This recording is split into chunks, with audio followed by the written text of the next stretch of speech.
Good morning, LinkedIn. Happy Thursday. Welcome to another edition of Let's Build Superhumans with George B. Thomas. How you doing, George? Well, you said Thursday, and I was like, this week is flying by. Like, what is happening? I can't believe it's almost like we're heading in the month where it's going to be Thanksgiving and Christmas. So I'll say I'm doing okay, but I don't know if I'm doing okay. That's why we're here, man, to let everybody know that we are doing okay. We do need to kind of take stock in what does okay mean. And, it's been awesome to spend this time with you and kind of break it down and hopefully, make it a lot easier for people to understand what their okay is and Yeah. what those around them, might be. First of all, it's funny that you're kind of going in that direction because we as humans so many times say okay when we're not because we are fearful that nobody wants to be human enough to actually stop and listen to the problems that we might be facing and help us get out of the ditch. And again, that's individual humans, that's teams, that's entire organizations that get stuck in ditches and everybody wants to look and go, we're okay. I mean, listen, I've had to have some real fun conversations of like, I think we're okay, but I'm not sure we're okay, but we'll see if we'll be okay in about 2 weeks. Like, you got to live in reality. Like, humans have to live in reality. So, anyway, just a side tangent to get us started. No, that's the only way to do it, and that's what I love making space for on the Let's Build shows. Is sometimes we got to take the tangents to be able to speak clearly on the topic at hand, which today is the 10th pillar Yes. of the framework. We made it. It's humanity, and up to this point, we've had holistic happiness, helpfulness, humility, holiness, hungry, honesty, humor, and health. George, Those are some hopefully, dope is gauges. is going to tell us today what we haven't heard yet, maybe, or Yeah. how we can learn from this last pillar when we really just, drive it home. This is for humans, Yeah. Yeah. right? What does Yeah. that mean? Yeah, and first of all, let me just be a good human about this and just say, Chris, first of all, thanks for having me over the last couple months and diving in each week into each element of the superhuman framework. It has been both exhilarating and eye-opening and just the start of so many more conversations that will happen around these 10 pillars and of course the four cornerstones. But today I really am excited. I might even use super excited about what we're going to explore today because humanity, being human, well, it's a really important part, right? And let's get on the same page here because as we define it in the superhuman framework, it's not this abstract concept that some people might think when they think about what is being human, being a good human, leaning into your humanity. And I want to just start off by telling a little bit of two sides of a coin of a story of humans. I'll never forget when I first got started in the HubSpot ecosystem. I was reaching out. I was working at the sales line at this time. I was reaching out to people because I wanted to do interviews. I wanted to interview the experts because I was a young buck. I was just getting started, not young buck in age, but in the HubSpot ecosystem. And I'll never forget, I reached out to this one individual and they replied all instead of replying to the person that also worked at their organization and said something about who the HE double hockey sticks is this guy. To which then I was like, one, you're a douchebag. Two, I don't want to interview anymore. And three, you just made me not feel real good about what I'm trying to do here. I won't name that human. They still are in the HubSpot ecosystem. And we do actually wave at each other when we see each other walking down the hall because, well, times have changed. I'm not a young buck in the HubSpot ecosystem anymore. From that story, though, I picked up and have run over the last 12 years of this golden rule that I have: no douchebags allowed. If you're going to be in my circle, you're going to be a good human doing good things to make the world a better place. If you're a douchebag, no.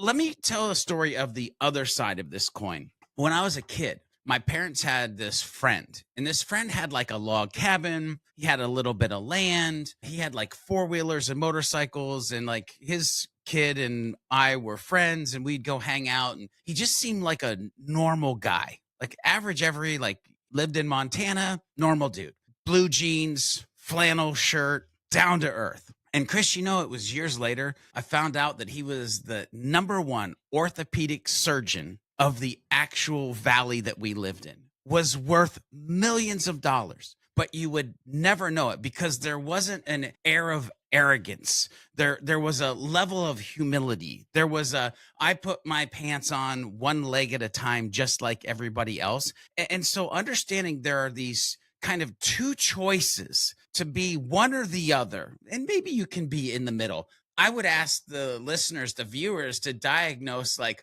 how am I leveraging happiness, humility, some of the other H pillars that we've talked about to actually ground me in my humanity, right?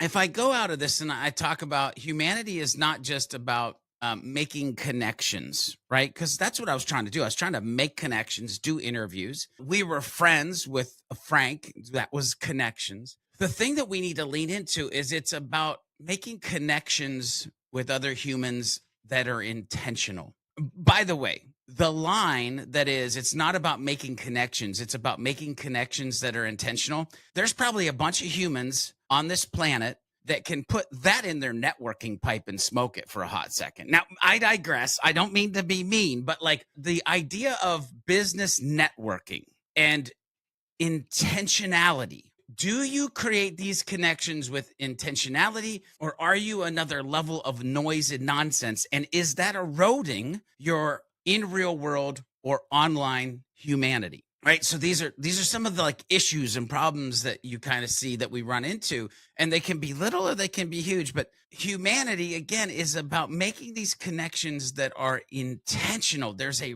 reason behind it. For me, when I think about humanity in the superhuman framework, it's about really seeing people, seeing their stories, seeing their struggles, seeing their wins, and being able to weave those threads that you're understanding and diagnosing and bringing in from those humans, and being able to weave them together with empathy and compassion. Now, I'm going to talk about empathy and compassion a little bit later.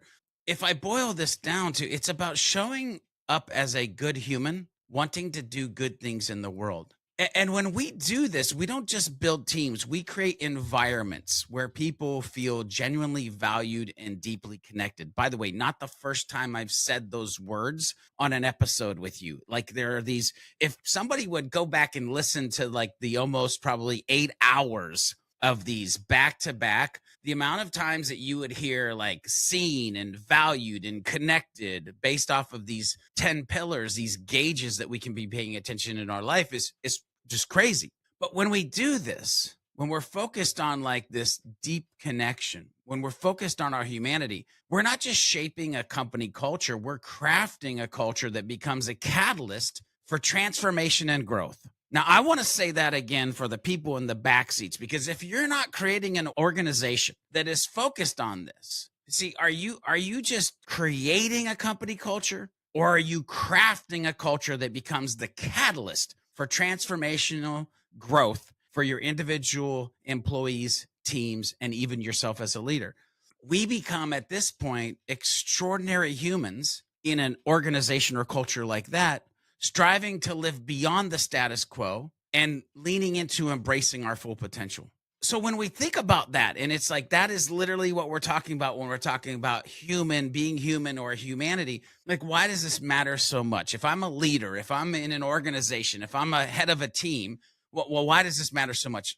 Here's what happens. When we bring humanity into our lives, both personally and professionally, studies show that teams with high levels of empathy are not only more engaged, but also perform 20% better, Chris. 20% better. Now, they're not performing at zero right now, but if you think about how your team is performing right now, and you could apply 20% better to that by implementing this level of humanity into the organization, imagine what that means both for happiness and productivity. By the way, many organizations, the conversation is all about productivity. Hey, platform, process, people, productivity, happiness, performance, increase, right? And so what's fun is Maya Angelou, she said it beautifully. She said, people will forget what you said. People will forget what you did, but people will never forget how you made them feel. How are you as a team leader making your people feel? How are you as an owner making your people feel? How is your crafted culture making people feel?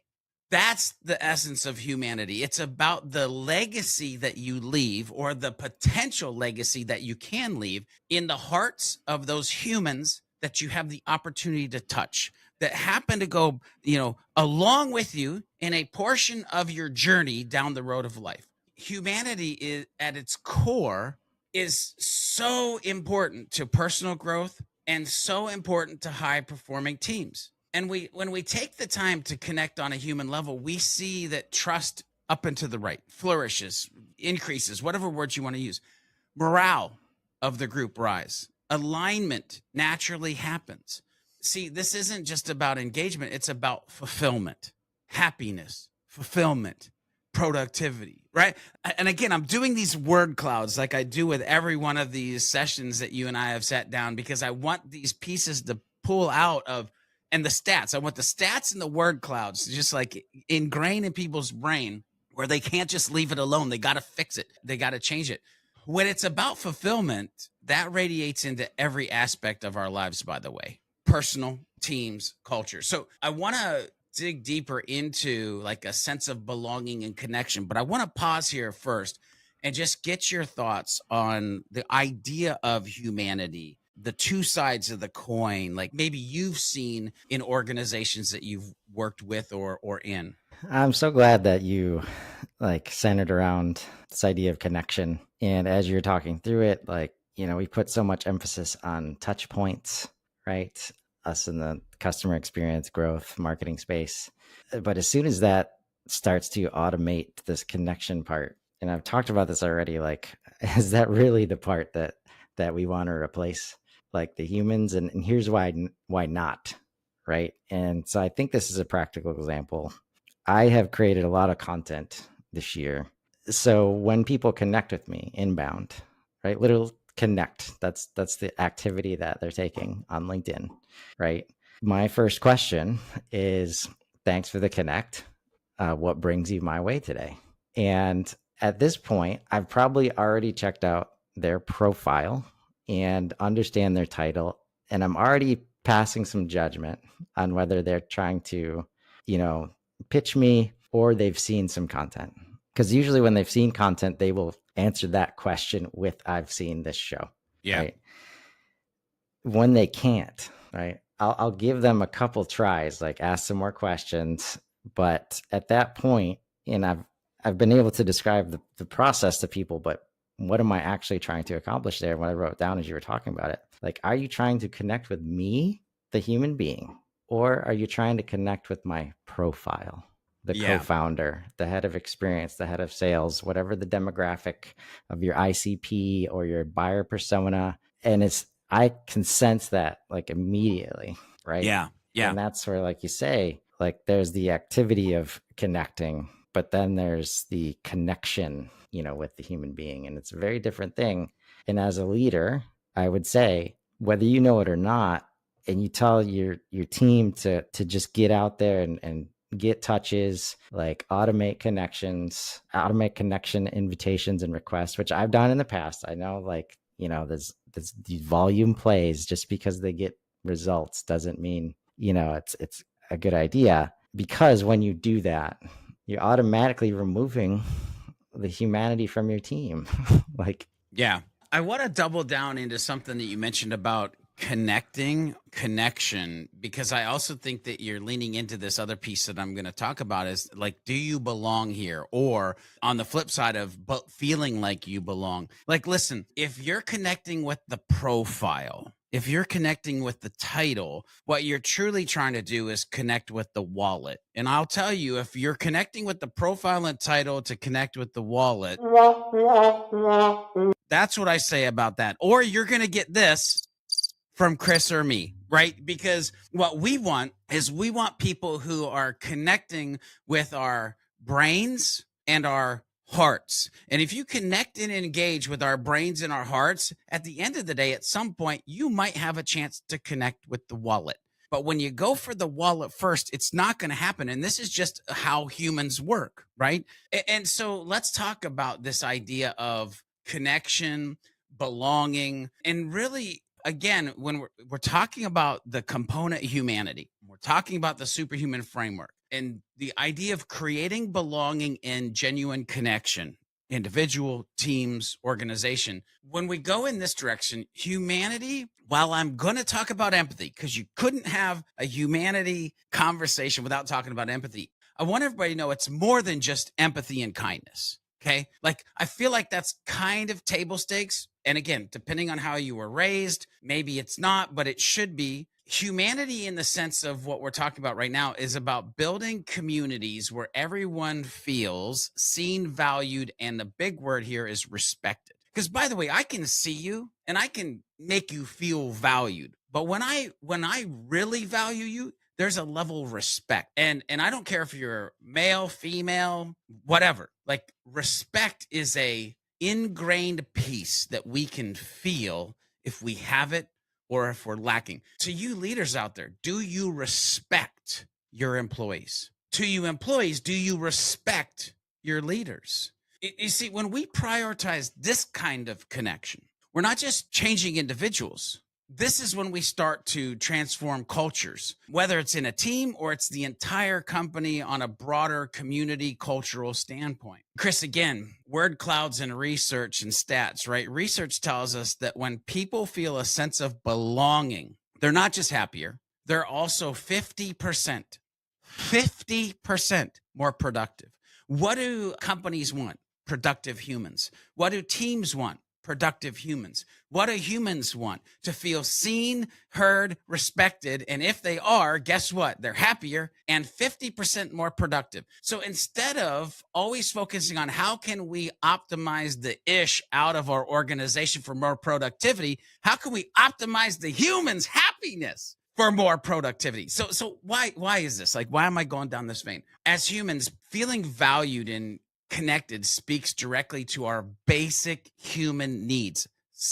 By the way, all leaders, maybe even all humans, if you just took a month, 3 months, 6 months, a year, a couple of years to focus in on like psychology and psychological triggers and why we do the dumb-ish and smart-ish that we do. Anyway, these basic human needs, it speaks to those. And when people know kind of the fact that they're part of something greater than themselves, guess what? Their well-being rises, motivation is ignited, and engagement soars.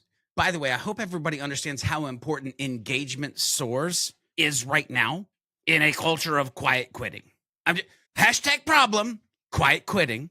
Solution, engagement soars. Why? Because we're focused on the happiness of the human and they feel like they're part of something bigger because they're being more productive in the mission and goal. It's the foundation of like feeling fulfilled in life, personally and professionally. But the big question is like, how do we build that connection? How do we make people feel like they belong? And here's 3 simple, I would call them simple, but effective ways or things that I feel like people watching this or listening to this could do today. And so what I want you to think about is listening, gratitude, and experience. And if I could get smart and I could be like listening, experience, and gratitude and tell you that that will give you a leg up. Anyway, see what I did there? But I'm not going to do that. Listening, gratitude, and experience is what I want you to think of. The first practice, active listening. Don't just wait for your turn to speak. You're waiting because you already have the answer and they're only a quarter into what they said. That's some dumb crap. I need you to really tune in. I need you to ask follow-up questions that show genuine interest in what the other person is saying. But to do that, you would have had to have stopped your brain long enough to listen to what the flip they had to say. Here's a real world use case of what I do. Whenever I'm in a one-to-one conversation with a human, and it sounds small, but it's huge, I will flip my phone upside down because I want them to know, in just that gesture, by the way, they realize they're important. I don't want to see my email messages. I don't want to see my text messages. I don't want to see that phone, any communication coming to me digitally while I'm sitting there talking. I'm actively listening. You are important to me. I see you. I hear you. I respect you enough to put the phone away. By the way, virtual meetings, my phone is completely on a different desk. I don't look at it. I don't listen for it. My friends and family are like, don't you ever look at your phone? And I'm like, no, because I'm talking to humans. They're important, right? And so like it's little things, but it makes a big difference. What I'm getting at is you have to show genuine interest in the other person's perspective. Again, making them feel, remember Maya Angelou, feel heard. It's incredible how much connection grows when you give someone your full attention. Because you know why? Because that's a rare commodity. They look around and not everybody does that. And now all of a sudden you're an anomaly. You're special. There's a deeper connection because you just did something that good humans do. So the second thing I want you to think about, and I would call this a tool, is gratitude. Genuinely express appreciation to those around you. Whether it's thanking a coworker for a job well done or acknowledging a friend's support in like a time that you needed it, those small moments of gratitude can form big bridges of connection. The lack that I hear the word thank you in our cultures, in our organizations, I so wish we could kind of go back a little bit in the old school world, which I think maybe in an AI powered, AI assisted, digital, fast paced, we might get there. But like, could you just do me a favor? Could you open the door for somebody today? All right. So finally, I want you to think about shared experiences. Actually, you know what? No, I want everybody to realize that this can be super easy. And what I mean by that is when I first got my first agency job, I would go in. And by the way, I didn't do this because I was trying to hack something. I did this because it was natively who I am. But I would go into the agency and I would walk around and I would say good morning to every person at their desk. I didn't think it was a big deal. Just good morning, morning, Patrick, morning, Eric. Do you know 12 years later, I was in a meeting and this guy starts to tell this story about how this place that he used to work, and this guy would come in and he would say good morning and how that was light in his day. And I was like, oh, that dude sounds awesome. And he goes, you know who that guy was? That guy was George B. Thomas. Dude, I got chills. I didn't know it was making an impact, but it was something simple, like just big bridges, connection. All right. So again, we're not talking about, brain surgery or like rocket science. Like it's little human interactions, little things that we can implement. So the third thing is shared experiences. Again, whether it's through the team building activities that you plan, but please don't make them stupid. It could be community events that you throw, but please don't let the budget ruin what it could be. Or listen, sharing a meal together. One of the things I loved about actually working in an organization that was in a city, that we could go and have lunches occasionally during the week and just break bread together. Like, are you doing that in your organization? Create shared stories, like live life together, actually care and interact. Like that's the glue that binds us together. These moments become the stories that bring you together, that bring you closer as humans. Chris, where's your brain at? The fact that you didn't know that, like that feedback that you got, because I think I was on that call. The culture of, especially in marketing, where we need the feedback to prove that the thing is working. Yeah. We cannot do that. Like that's the opposite of, proactive, just doing the right thing. The fact that you didn't know that existed. For 12 years. Right. And if you would have been waiting for that feedback as you were doing it and you didn't get it, you stopped doing it. Yeah. Right. But instead, you just like, this is what a good human being feels like to me. And like the impact of that would have been lost. And like, we're always looking for validation, and social media creates this loop of like likes, and that's not going to be like, you cannot have that. Like, don't measure this. Like, don't put KPIs around this. Some things can't be measured. Like, right. Yeah. Well, they can, but it takes a long, long time. A long time. Like that's the thing. And again, I do a lot of what I do with a mindset or mentality of zero expectations. I'm just going to do it because the right thing, and the right thing is always right. And being a human, being a good human, adding value, being kind, caring, it's just right. Right. To do this, though, you have to have empathy and compassion.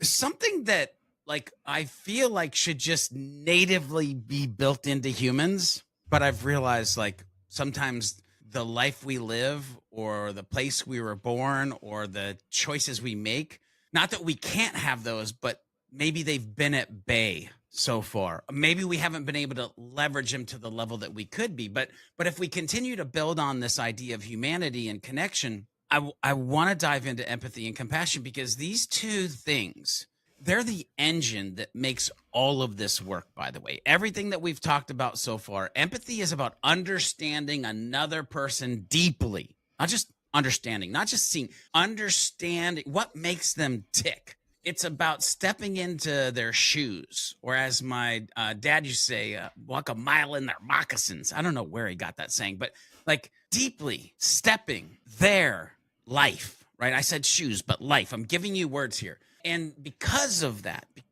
empathy, because of that understanding, truly connecting beyond this surface level BS. You know how I know I'm going to really, really like somebody? Their ability to have something other than a surface level conversation. Are they willing to get in the muck and mire? Are they willing to dig deep and talk about really important stuff?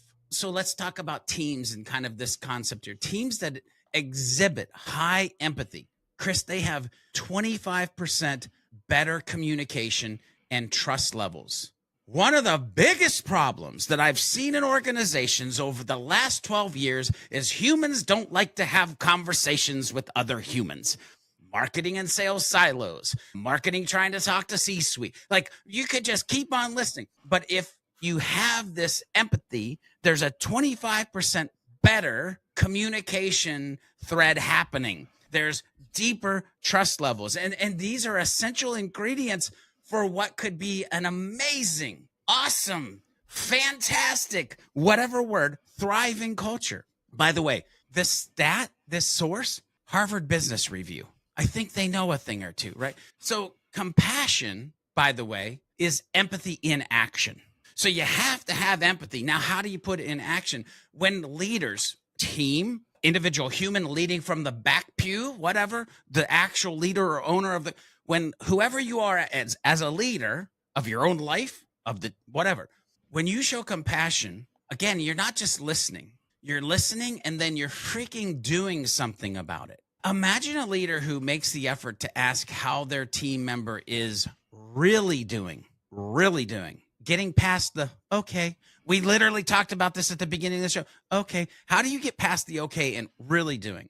Just that small act can completely change the trajectory of someone's, by the way, when I say someone's, of a human being breathing, grieving, whatever, that human being's day, week, or maybe even their entire career. Marcus Sheridan had no clue the impact that he had on my life in multiple ways of diving deeper into conversations, talking about vulnerability, talking about how much you want to make, because it was compassion, empathetically driven, based on understanding where I was as a human in my career at that moment in time, and given two craps about it, right? So it proves that sometimes the simplest gesture carries the biggest impact.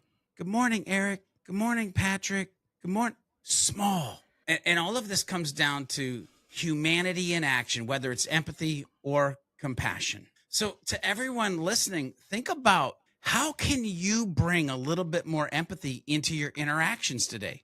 It doesn't have to be this massively grand thing. It could be as simple as asking someone how they're really feeling and then actually listening to their answer. Look, I know we're almost out of time, so I'm going to just drive this home real quick, because we have to talk about humanity in the workplace. If you're in a leadership position, or really even if you're not, building a human-centered culture,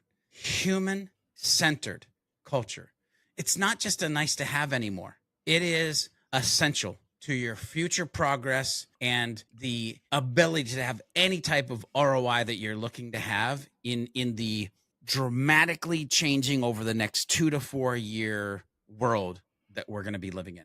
Organizations that prioritize humanity are those that are going to thrive, those that are going to continue to grow. They will not be the blockbusters of the world that is coming. They create spaces where people are safe, have voices, can voice their concerns, can be creative, and can do all of this without fear. when you can have that kind of openness and trust, it becomes the cornerstone to the successful teams and productivity that you're looking for. One misconception I hear often is that focusing on humanity means sacrificing performance. But as we've talked about in this session, it's actually the exact opposite. Companies that build human centered cultures see a 21% increase in profitability. And that's because when we as humans, again, feel valued, feel safe, we become engaged, we become innovative, we become motivated to push past the boundaries of what seems possible. You have to have diverse teams. This is another thing. I get so tired of diversity being about good optics. It's the wrong way to play what some people think this is a game. It's not a game.